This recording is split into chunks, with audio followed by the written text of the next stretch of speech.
it came down to that at the end, because before the game, Coach Donovan was saying that you lean into those moments, that you're not running from those moments. Just maybe speak to not running from that moment and wanting the shot and getting it to make it happen.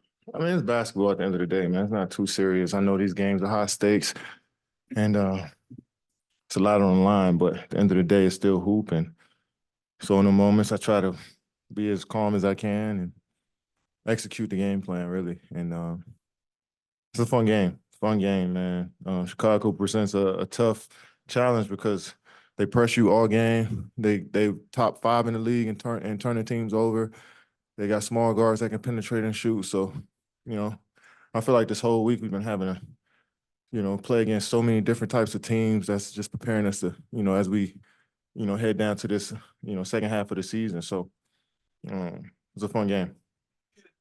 Take a moment to enjoy those moments, or like I saw you celebrating with the crowd. Yeah. Take a chance to like digest it in a celebratory way, or not? I mean, if it's a timeout or something, and get a chance to take it in for a couple seconds as I'm walking to the huddle, and then I got to worry about the next play, So just try to have that next play mentality, but also understand and stay present. Understand what I'm doing and also stay present, and try to keep that momentum I have as well. So it's a balance you got to have, but I like the next play mentality that I grew tonight. How big was that scramble a little bit in finding it? Huge, huge. I mean, everybody in the gym knew the ball was coming to me, and especially Caruso. He's such a smart defender. He jumped it. Him and DeRozan, I think, kind of shadowed it a little bit out of bounds pass, and Nurk made himself available, and we work on that backdoor so many times in game and practice. So I've seen Caruso flying too, so I had to double pump just a little bit, but I'm glad it went in. After coming off back-to-back, you guys kind of started off a little bit slow.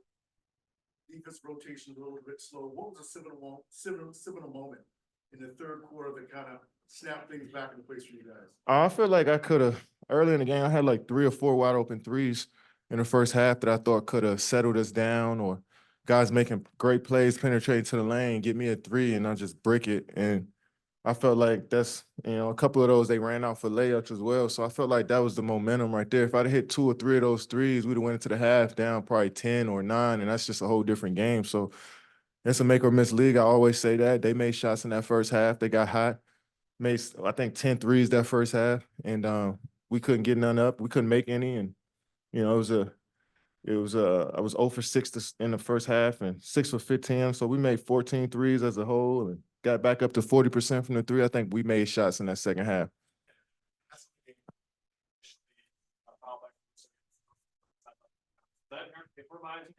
That was, yeah, I mean, we was going to run the same play again where I just got it out top and just go. We knew they had a foul to give, so we knew they were going to foul.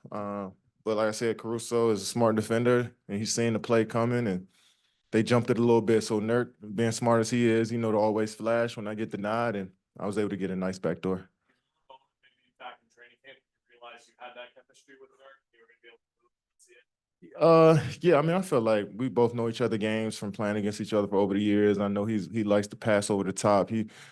And I'm sure in the scouting reports playing against me that backdoors, you had to be worried about my backdoors coming out the corner anywhere on the floor. So, yeah, and then once the first time it happened, it's been it's been an easy connection since then. I think it's preseason the first time we did it. Yeah, I happened to see him late. I'm like, oh, they're gonna give me a wide open pull up in the left and at the elbow, and then I just, for some reason, I just seen him on my peripheral. I just seen somebody flying so hard, and I just tried to get a good one up, and it felt great leaving my hands. Nah, I mean, you seen the Kobe's and the Michael Jordans when you get a good contest. So I try to watch them a lot, and it's guys contest me pretty well. So sometimes I could bring that out. Back-to-back 40-point games, just won Western Conference Player of the Week. Can you talk to me about how you've had such good longevity throughout your career? Just great teammates, great coaches, great teachers and mentors that poured into me, and I love the game. I love to work out. I love to play in the summers and my off season. So I'm always thinking about the game too. So I think that just keeps me in it, keeps me energized. It's about your energy level at this point as you get older. And, I enjoy coming to work every day. Crowd responded to that tech on Drummond, and Drew himself responded. How do you see both the crowd and the guys? Yeah, I mean, that's the point of emphasis. If Andre gets you under the paint in a compromised position, try to wrap him up as best as you can and put him on the free throw line. And I understand why I played with Dre. I understand why he, that foul was pretty hard. I can understand why he was upset at it. And I understand why Drew took the foul as well. So it's just part of the game. And sometimes the ref need to get in there and give us some text just so we can kind of clear that up. And they got past it and was able to play a physical, clean game after that. And I think Drew's minutes tonight were so incredible.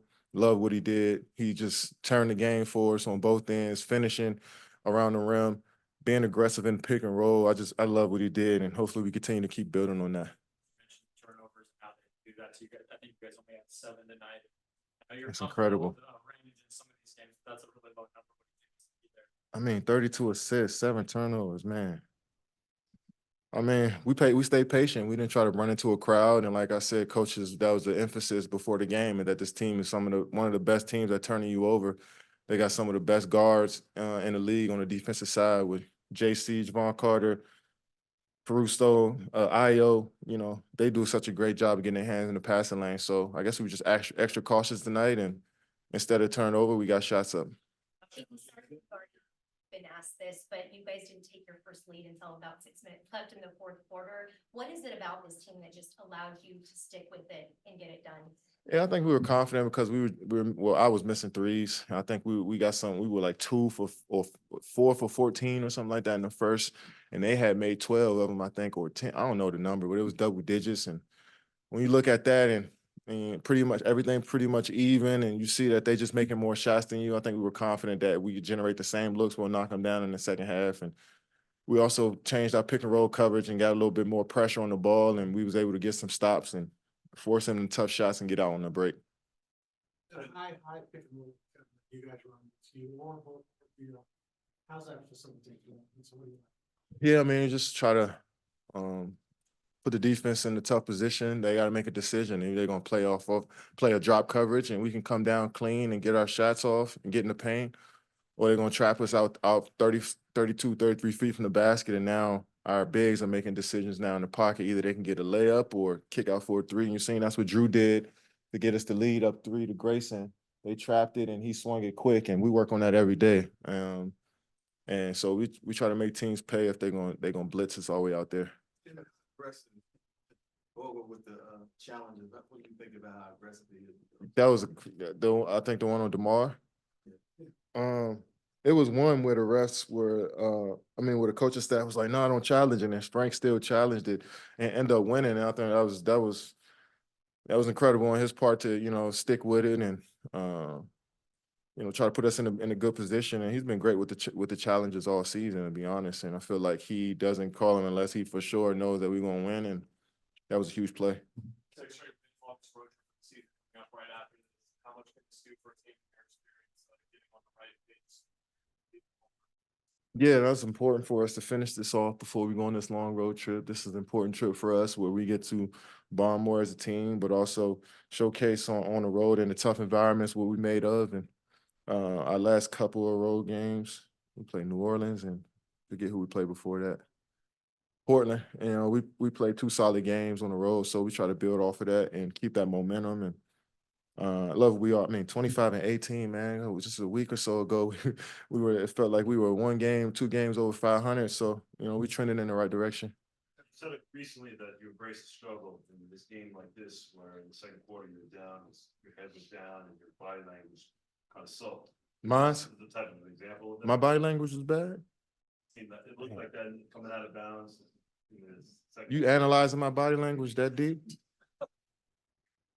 Yeah, I mean, it's a tough game, and sometimes you can't help but to drop your shoulders when they make a tough shot or we get a turnover. I think that's just a natural human reaction, and I'm not going to be excited and smiling if we get down 20 points. You know what I'm saying? So, but we got good intentions always. We try to just go out there and play hard every possession and see what happens, and it was able to turn for us. And coaches did a great job of implementing game plans that's going to help us, that helped us get back into the game, simplify the offense.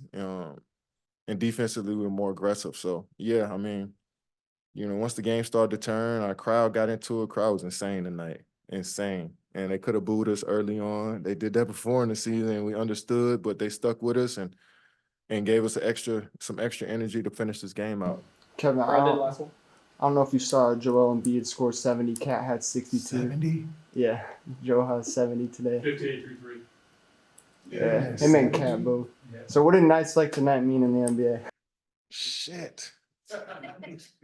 I seen Cat have 40 at half. I mean, the skill level in this league is insane. And actually the coaching, the schemes on offense is insane. You're seeing so many different sets being run for bigs to get threes. I mean, coaches are being way more creative to put their best players in great positions to get those numbers. And you got shooters all around the floor. You got penetrators. I mean, this is the peak of basketball, in my opinion. You're seeing it with guys doing. I mean, come on, man. Our bigs, we got bigs in the league getting 70 and 60, making 9, 10 threes, shooting pull-up jump shot. I mean, it's insane what we got going on.